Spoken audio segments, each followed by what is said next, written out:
อายพี่เป็นชายชาติทหารพี่ขอรับประกันว่าพี่ยังรักสักชายเรื่องพาณีพี่ไม่เอาแล้วน้องเรื่องพาณี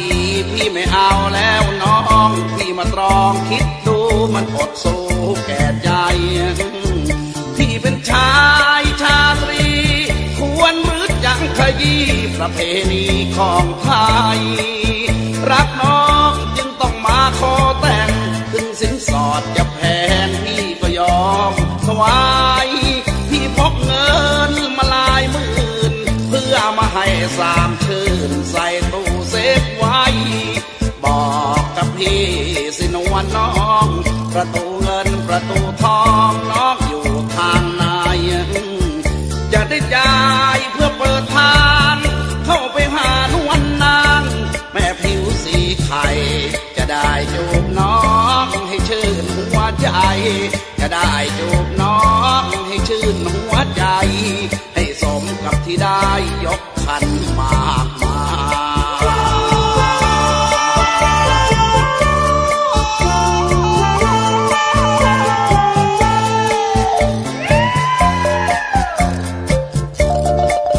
ที่แรกพี่คิดจะพาน้องหนีแต่พอคิดอีกทีก็กลัวน้องพี่อับอายพี่เป็นชายชาติทหารพี่ขอรับประกันว่าพี่ยังรักสักชายเรื่องพาณีพี่ไม่เอาแล้วน้องเรื่องพาณีพี่ไม่เอาแล้วน้องพี่มาตรองคิดดูมันอดสู้แก่ใจพี่เป็นชายชาตรี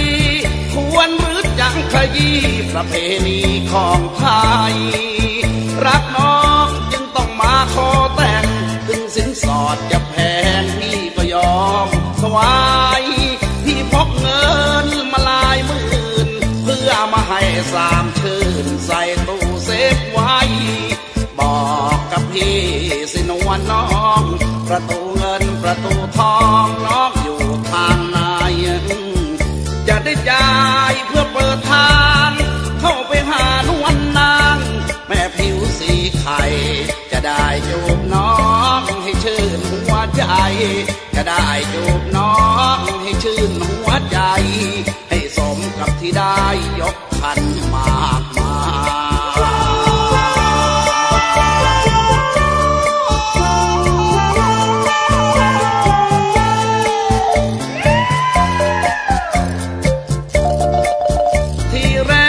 คิดจะพาน้องหนี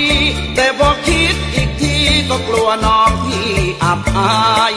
พี่เป็นชายชาติทหารพี่ขอรับประกันว่าพี่ยังรักสักชายเรื่องพาณีพี่ไม่เอาแล้วน้องเรื่องพาณีพี่ไม่เอาแล้วน้องพี่มาตรองคิดดูมันอดสู้แก่ใจพี่เป็นชายชาตรีควรหรือยังขยี้ประเพณีของไทยรักน้องจึงต้องมาขอแต่งถึงสินสอดจะแพงพี่ก็ยอมถวายพี่พกเงินมาหลายหมื่นเพื่อมาให้สามชื่นใส่ตู้เซฟไว้บอกกับพี่สินวลน้องประตูเงินประตูทองน้องอยู่ทางไหนจะได้จ่ายเพื่อเปิดทางเข้าไปหานวลนางแม่ผิวสีไข่จะได้จูบน้องให้ชื่นหัวใจจะได้จูบน้องให้ชื่นหัวใจให้สมกับที่ได้ยกขันมากมาย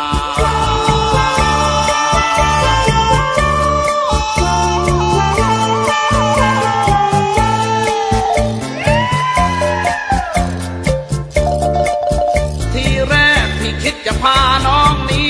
แต่พอคิดอีกทีก็กลัวน้องพี่อับอายพี่เป็นชายชาติทหารพี่ขอรับประกันว่าพี่ยังรักสักชายเรื่องพาณีพี่ไม่เอาแล้วน้องเรื่องพาณีพี่ไม่เอาแล้วน้องพี่มาตรองคิดดูมันอดสู้แก่ใจ